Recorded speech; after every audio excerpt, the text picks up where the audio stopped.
Hello everyone, so this is GS Mains Paper 1, September 2017, Part 1.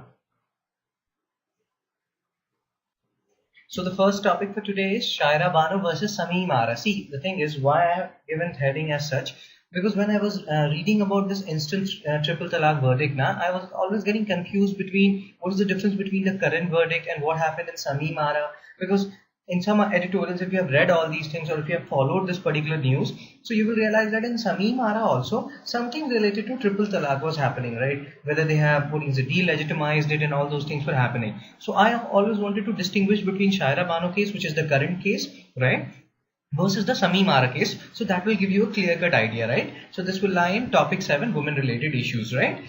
Okay, so let's talk about this particular issue. So abolition of instant triple talaq is the beginning of process of reforms in Muslim personal law, right? Fine. In the 2002 Shamim Ara case, a two-judge bench had delegitimized this medieval practice only when it was not properly pronounced and preceded by attempts at reconciliation. So remember, in 2002, what was the difference? What was the difference between this and Shamim Ara? It will get clear now. In 2002 Shamim Ara case, they have delegitimized this talaq-e-bidat, but that was a conditional delegitimization. They have put some conditions that this is not applicable if and only if it is not properly pronounced or it is not preceded by attempts at reconciliation. Only then this talaq-e-bidat will be invalid. So there were some certain conditions which were attached in Shamim Ara case, but the latest ruling in Shayara Bano case completely and unconditionally invalidates talaq-e-bidah. Now the thing is, this is also called talaq-e-bidah and it is also called talaq-e-bidat. So both are fine, don't worry about it.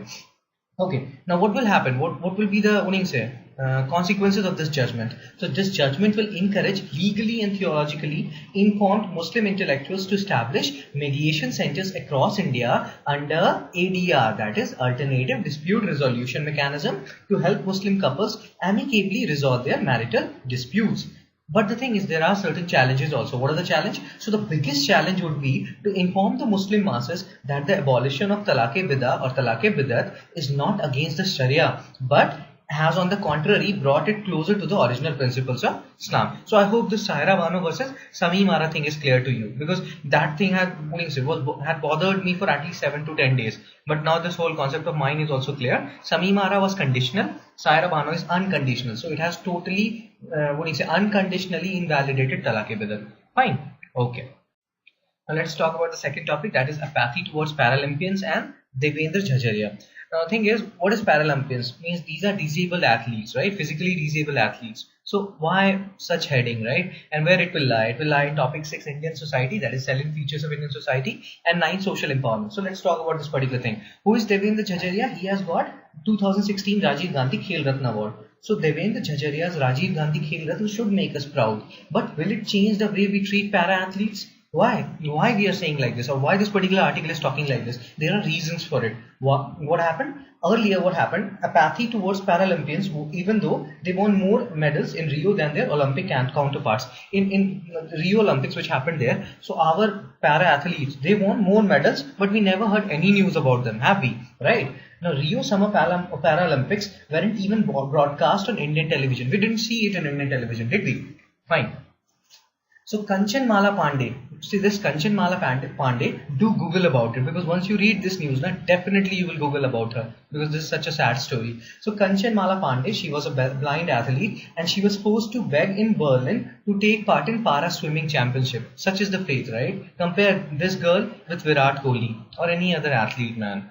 Cricket is given undue importance. Seriously, if you want to follow certain sport, now follow tennis, follow Nadal, follow Federer, because they won't be hiding behind someone, right? They have to perform day in, day out, right? But now what is happening in our cricket?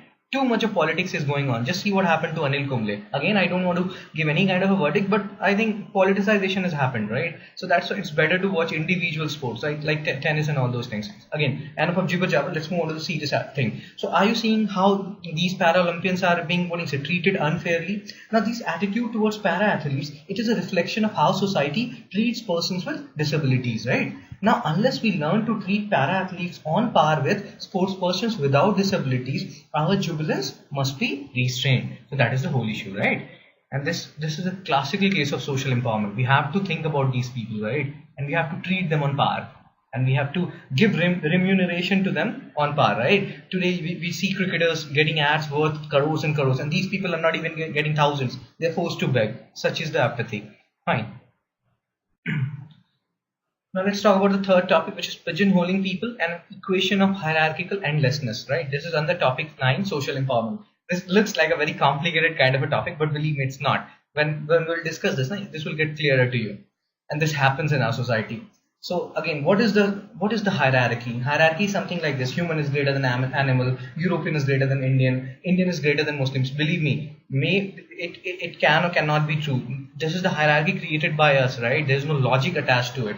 Right? Indian means greater than Muslim, Sunni Muslim greater than Shia Muslim, Sayyid Sunni greater than Sunni Bohra, Sunni Bohra greater than Sunni Pinjara, man is greater than woman. So it's an equation of hierarchical endlessness. And pigeonholing people is very easy. So what you have to say to other guys, that don't pigeonhole me. See, the thing is, if you are a Muslim, you can also be an Indian, right? If you are a woman, you can also be a Sunni Muslim, right? So it's not like you can be bracketed under a single category, right? No, that is wrong. So stop others from saying that you are this and you are that. So that is pigeonholing. So tell them that don't pigeonhole me, right? Fine.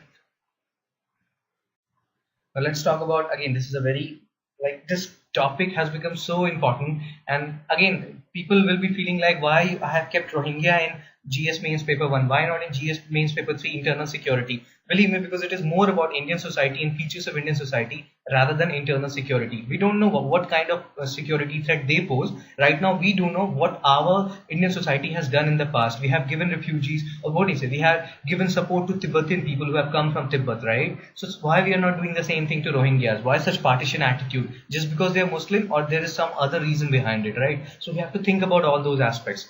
So let's talk about this issue. There are multiple issues. I have clubbed them all together. So the thinking that there is a thinking which is going on in political circles that an aspirational India does not need a defeated people like Rohingya. So these are defeated people. If like Americans have come in these numbers to our country, we would have wholeheartedly supported them. But these are defeated people. They are poorer people. So that's why we don't need them.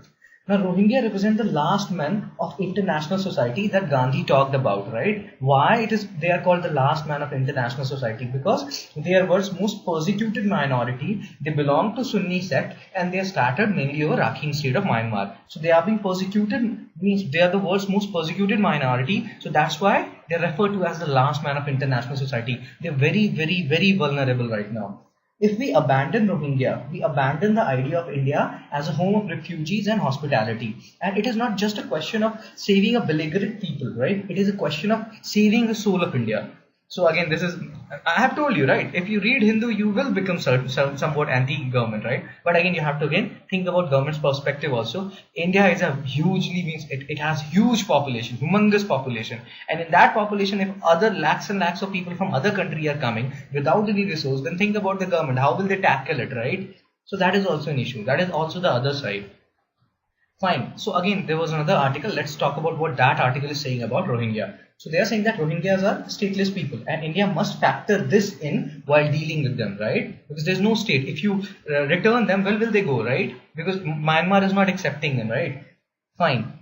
So Indian PM shared Myanmar's government's concern about extremist violence in Rakhine state. Now, what is the stance of Myanmar? Myanmar is saying that these people are creating havoc in Rakhine state, and they are carrying out violence in Rakhine state, and they are not of Myanmar because they are they belong to Bangladesh or all these things. These are their comments or claims.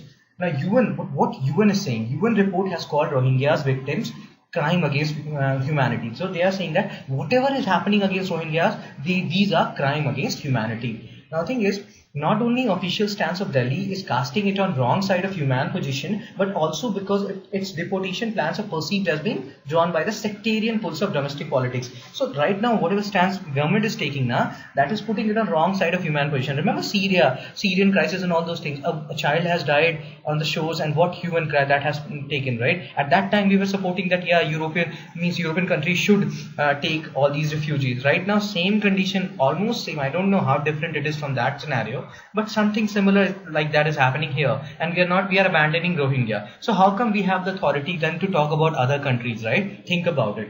Fine. So that is the whole thing. And sometimes, believe it or not, the sect of Rohingya, the religion of Rohingya is also playing a part right now. So that is the whole issue. Okay. Okay. So now let's talk about the last topic for today, income inequality in India. Very important. So the data which I will give you right now, just note it somewhere. Very important. If you have already noted it, very nice. But if you have not, do note it down. So this is a part of topic 7, poverty. Now somebody can ask me, dude, earlier you have said that topic 7 is women and women related issue, and now you're saying topic 7 poverty. See, topic 7 of GS mains paper 1 comprises, I will tell you the exact heading of that topic. It is role of women and women's organization, population and associated issues, poverty and development issues, urbanization, their problems and their remedies. But I will give you one thing. Any topic related to urbanization, don't keep it in GS mains paper 1. It will make things very clumsy. Urbanization thing, you can keep it in GS mains paper 3, infrastructure, because there lots and lots of different topics are there which are related to urbanization. If you're keeping urbanization in GS mains paper 1, so some of your topics will be here, some of your topics will be in GS paper 3, and it will be all haphazard. Fine. Okay.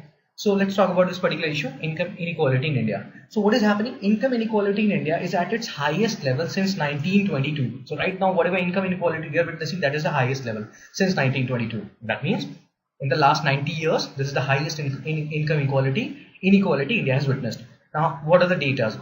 How will you, support this fact? So see, this is about data. So do note it down. Top 1% of earners captured less than 21% of total income in 1930s. Top 1% of earners captured less than 21% of total income in 1930s, which dropped to 6% in 80s and has risen to 22% now. So right now, top 1% is earning around, or it is capturing around 22% of total income of our country. Are you understanding it? And it has dropped to 6% in 80s, right? Remember that time when Indira Gandhi was aligning more towards socialism? So that maybe because of that, I'm not very sure. Maybe because of that whole thing has reduced. That income inequality has reduced, right? So that is one benefit of Indira Gandhi regime, right? So that is the whole thing. Remember this. And who is saying this? Who is giving that data that top 1% of the earners is occupying 22% of total income? So this is a paper which has been written by renowned economist Thomas Piketty and Lucas Chancel, which is named, that particular paper is named Indian Income Inequality 1922 to 2004, from British Raj to Billionaire Raj. So this is the whole thing, right? Okay, so I will keep until here only. In the next 2 videos, we'll complete GS mains paper 1, right? So, and again, there are lots and lots of things which I have to discuss with you people. I will discuss it in the next video. Fine. Thank you.